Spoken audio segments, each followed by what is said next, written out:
12 de agosto de 1962. A noite em que a Irmandade foi testada. O Copper Room do Hotel Sands estava vibrante naquela noite. 12 de agosto de 1962. Las Vegas pulsava com energia enquanto o Rat Pack dominava o palco mais uma vez. Noite após noite, eles transformavam o Sands no centro do universo. Frank Sinatra, Dean Martin, Sammy Davis Jr., Peter Lawford e Joey Bishop. Charme natural, sincronia perfeita, risos, música e arrogância reunidos em um espetáculo inesquecível. Mas esta noite não seria lembrada pelas canções. Esta noite seria lembrada por uma escolha. Sammy Davis Jr. estava sozinho sob os holofotes, no meio de I've Got You Under My Skin. Não apenas cantando, dominando o ambiente. Cada passo preciso, cada nota impregnada de emoção. Era o tipo de performance que silenciava conversas e congelava o tempo. Sammy não era apenas um artista de entretenimento. Ele estava provando, mais uma vez, por que era um dos maiores artistas vivos.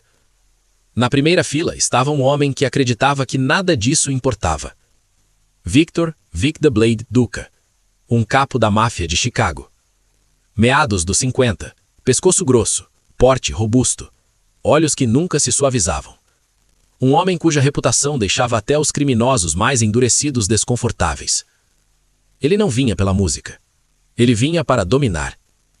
A noite toda, Vic e sua turma beberam muito. Sussurraram piadas, riram baixinho, zombaram. Baixo o suficiente para evitar chamar atenção. Alto o suficiente para envenenar o ambiente. Dean percebeu. Frank percebeu. Sammy também percebeu. Mas Sammy havia aprendido há muito tempo como sobreviver a momentos como esse. Você engole o choro. Você continua sorrindo. Você se apresenta. Conforme a música se aproximava do clímax final, a voz de Sammy se elevou. Foi então que Vic decidiu que queria os holofotes. Ele pegou uma botelha de champanhe cara, abriu-a e espirrou diretamente em Sammy, no meio da lota. O champanhe encharcou o smoking. Espirrou nos olhos de Sammy, na boca, no rosto. A banda hesitou. A música se desfez em confusão. Sammy cambaleou para trás, enxugando os olhos. Vic riu. Uma rasada áspera e feia. Dance, Sammy. Vamos, não é isso que vocês fazem? O silêncio tomou conta da sala. Não era provocação. Não era estupidez de bêbado. Era humilhação deliberada. Um poderoso mafioso branco lembrando a um artista negro exatamente onde ele achava que pertencia. Sammy estava parado ali, pingando suor, com a expressão cuidadosamente controlada. Décadas no mundo do entretenimento o ensinaram que reagir só dava a homens como Vic o que eles queriam. Ele se virou para o microfone. Ia continuar. Foi então que Dean Martin entrou no palco. Sem aviso, sem anunciar. Lento, calmo, deliberado. Ele parou ao lado de Sammy e colocou a mão em seu ombro. A mensagem foi imediata, inconfundível. Dean se virou para Vic. Com licença, disse Dean calmamente, sua voz ecoando pela sala. Você acabou de jogar champanhe no meu amigo? Vic sorriu. Sim, e o que você vai fazer a respeito? Vou te perguntar por quê, respondeu Dean. Porque é engraçado, disse Vic.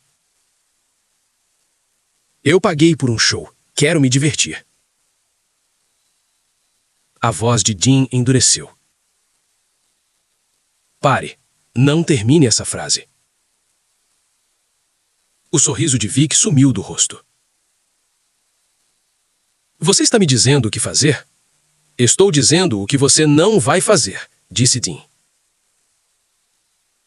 Você não vai humilhar Sammy Davis Jr. no meu showroom. Você não vai falar com ele desse jeito e você não vai tratá-lo como nada menos que um homem. A tensão era sufocante. Vic era perigoso, um mafioso. Alguém que não se desafiava, especialmente em público. Dean sabia exatamente com quem estava lidando, e ele não hesitou. Você sabe quem eu sou? Perguntou Vic em voz baixa. Sei, respondeu Dean. E nada disso importa agora. Dean inclinou-se ligeiramente para a frente. Agora, você é apenas um homem que desrespeitou meu irmão. Essa palavra o atingiu como um raio. Irmão. Frank Sinatra se aproximou. Peter Lawford, Joey Bishop. O Rat Pack estava unido, mas essa era a posição de Dean. Dean continuou. Você vai se desculpar, agora mesmo, na frente de todos. Vic riu, mas a sala não. Ou o quê? Ou o show acaba, disse Dean. Todos recebem seu dinheiro de volta. E amanhã de manhã, todos os jornais da América saberão exatamente por quê. Vic observou a sala. 2.000 testemunhas. Desculpe-se e perder a pose. Recusando-se e convidando a humilhação pública. Ele se levantou. Seu maxilar se contraiu. A raiva fervia em seus olhos.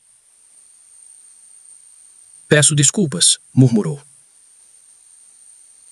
Mais alto, disse Dean. Vic elevou a voz. Peço desculpas ao Sr. Davis. Foi inapropriado e desrespeitoso. Dean se virou para Sammy. Você aceita? Sammy assentiu, lágrimas brotando em seus olhos. Sim. Dean se virou para Vic novamente. Grato. Sente-se.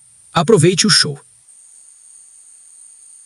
E se isso acontecer de novo, em qualquer lugar, garanto que nenhum artista nesta cidade se apresentará em sua presença. Vic se sentou. Derrotado. Dean se virou para a banda. Desde o começo. A música recomeçou. Sammy cantou, não apenas com talento, mas com algo mais profundo agora. Alívio, gratidão. A dignidade foi restaurada. Quando a música terminou, o público permaneceu de pé por 5 minutos seguidos. Dean dirigiu-se à multidão.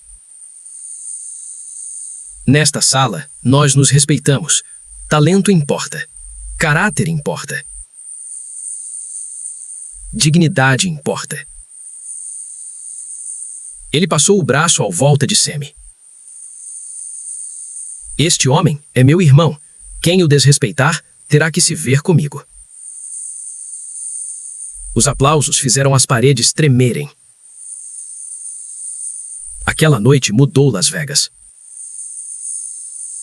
Victor Duca deixou a cidade logo depois, sua reputação irreparavelmente danificada. Mas algo maior havia mudado.